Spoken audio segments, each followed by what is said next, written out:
एक दिवस संध्याकाळच्या वेळी निवृत्तीनाथ हे एकटे बसलेले होते. चिंतनामध्ये मग्न होऊन गेले होते.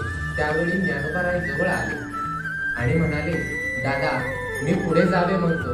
निवृत्तीनाथाने ते ऐकले तेव्हा त्या 5 शब्दामागचा अर्थ त्यांच्या ध्यानी आला.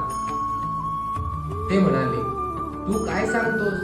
मी तुझा भाऊ आणि गुरु. तुझे वय सुद्धा 21 आहे, एवढ्यातच अशी भाषा?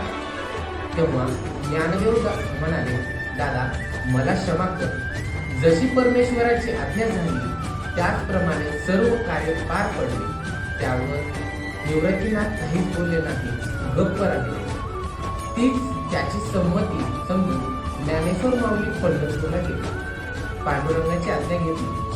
नामदेवाच्या घरी गेले. जेवण आटपून नामदेवांना संजीवनी समाधीचा विचार सांगितला. तो विचार कानी पडताच नामदेवाची अवस्था केविलवाणी झाली. डोळ्यामधून आसवांच्या धारा वाहू लागल्या. नामदेव म्हणजे भक्तीचा जिवंत पुतळा.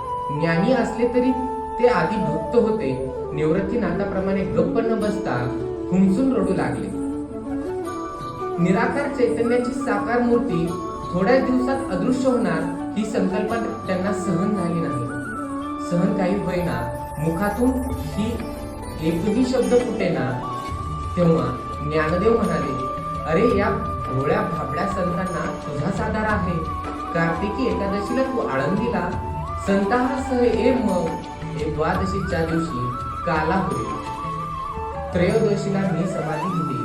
कार्तिकी एकादशीच्या त्रयोदशीला कैवल्य साम्राज्य साधकांची माय ज्ञानेश्वर माऊली आळंदी येथे समाधिस्थ झाले. संत ज्ञानेश्वर माऊली आजही आपल्या सोबत आहेत आणि युगायुगापर्यंत राहतात. श्री ज्ञानोबा.